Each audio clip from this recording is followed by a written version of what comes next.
Hey guys, I hope you're doing well. I hope you had a great week. I hope you followed your diet, got to the gym. If you had to do some cardio, that you did some cardio and all of that. The one thing that I want to talk to you tonight has to do with bulking and cutting. So it's kind of grown out of fashion, I guess, to do bulking and cutting type of preps. The main idea, let me put it, the main idea around the old bulking and cutting phases with bodybuilding had to do with the benefits of your body after a show. If you've now been, in prep, and, we talk about 12 weeks. In general, people talk about 12 or 14, maybe the more experienced guys will talk about 16 weeks prep for a show.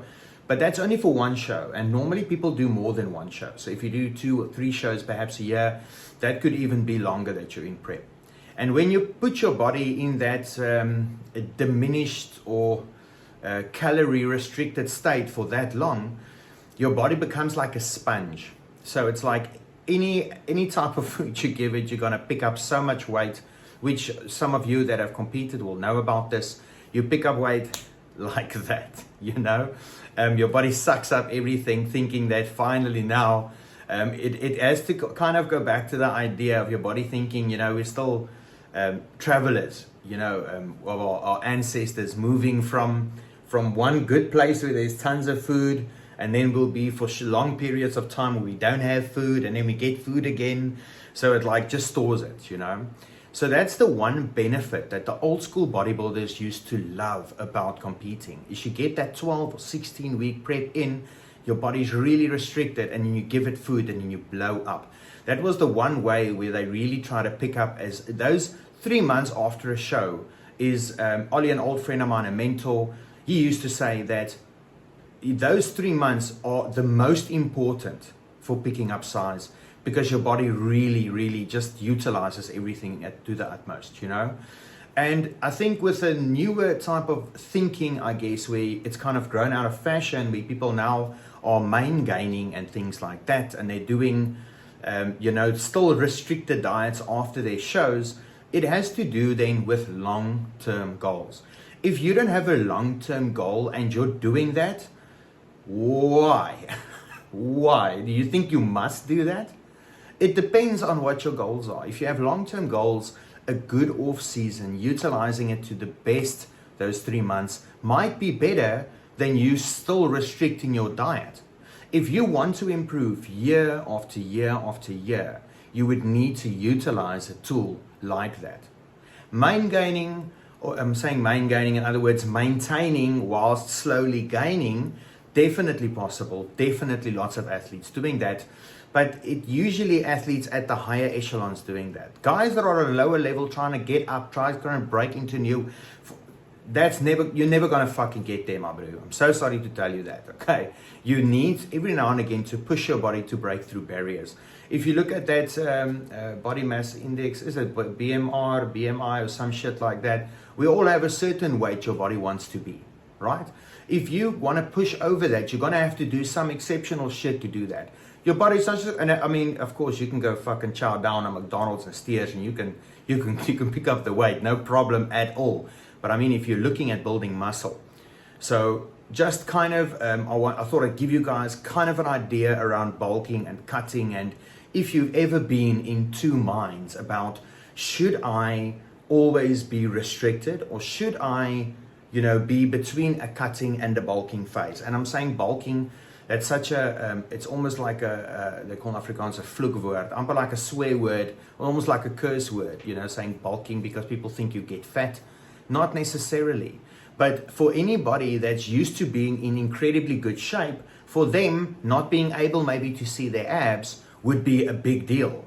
I've heard so many people say, oh yeah, professional bodybuilders have all abs all the time. Man, when I hear that, I know that person don't know what the fuck they are talking about. If you see a professional walking around with abs, you know that there's a reason for that. They won't be wasting their times. Usually professionals and top athletes don't have the ego problems that most other motherfuckers do. You see? So if you see that, you think, oh yeah, I need to be like that because fucking people want to see pros with abs. I could care less what other fucking people think. I have goals, I have objectives, I have things that I need to reach, and me walking around with my fucking abs won't always get me there. You need to put a surplus calories in for you to be able to build muscle. If you are always, let me put it this way. If you are wanting to lose fat, right, it means your body would need to be in a deficit. In other words, your body would need to have to utilize fat for energy. Why would it build muscle? How would it build muscle? It's literally breaking down your body to try and sustain your activity. Think about that. So when people talk about all these things, they do that, I'm like, bro, it makes no sense. Once me and you can sit down and we talk about these things, I say, how the fuck are you going to be deficit and surplus at the same time?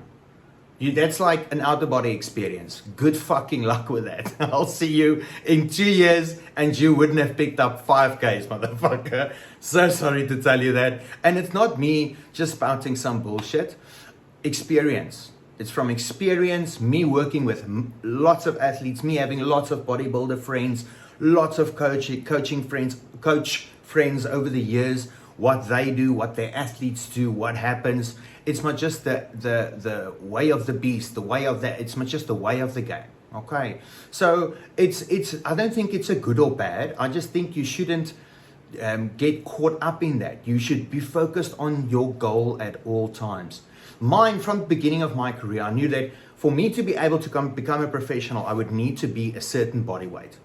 If I had to get caught up in my ego like some other stupid fucking people do and never pick up weight just so they're shredded all the time because they're so scared somebody says they're out of shape or they're not this or that because they care what people think. This fucking guy don't.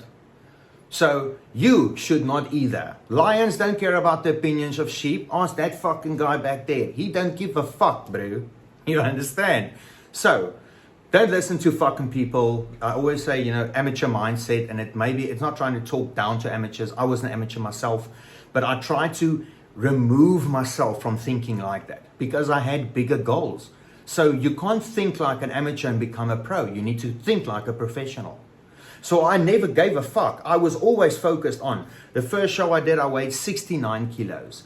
After that, 71, then 76, then 82, then 86, then 92, then 95.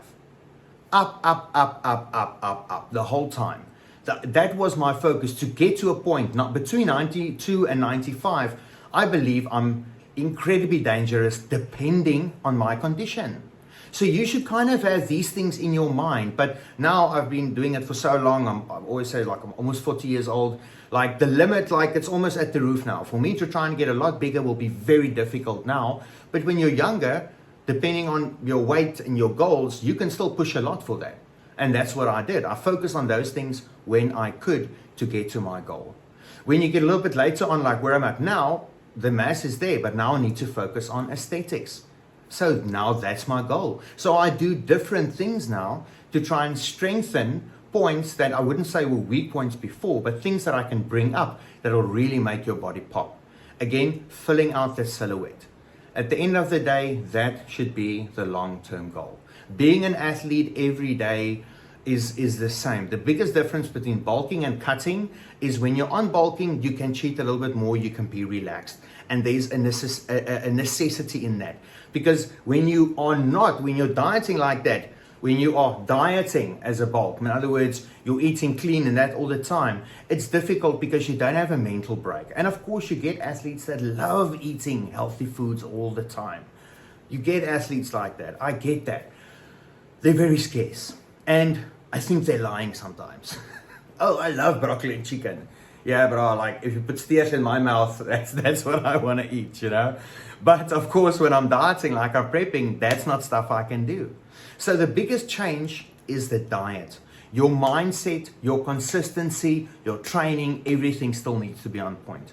The idea of high and low reps, high reps when you get to your cutting, low reps and bulking, that's a foofy. That's not really the big problem. Training should always be you should always be at an optimal level. In other words, trying to go 8 to 12 reps. You can here and there push when you're doing drop sets, rest pause sets. That can go into a little bit higher rep ranges. But we can only do that because we have those short pauses in between. Doing 6 reps, three rest pause sets being 18 reps is not the same as doing 1 straight set 18. It just isn't. So that's things to keep in mind. Those are things for you I want you guys to think about, because I get asked that sometimes, I guess, and it's a difficult thing to answer. As you see, I'm already at 10 minutes. I hate making long fucking videos. But the idea is just to wrap your head around bulking and cutting. And both of those things are only tools to get you to your goal. If you're worried about the process or the in-between, you should check your ego, or you should just not listen to the fucking people around you. Most of them don't know what the fuck they're doing anyway. Why would I listen to them? Why? Well, I talked to somebody today. Opinions are like assholes. Everybody has an asshole. Means nothing, you know? So focus on what's important. Focus on what your goal is. And don't get sidetracked and distracted with other people's opinions, because they're looking at it from their point of view, what they want. That's why sometimes people would look at you and say, oh, I want to look like that. Okay, great. And then you give them advice and then they don't follow it because, again, they've got their own perception on things.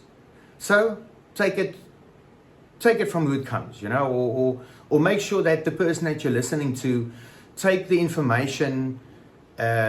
What would be a good way? Take it maybe with a pinch of salt, you know.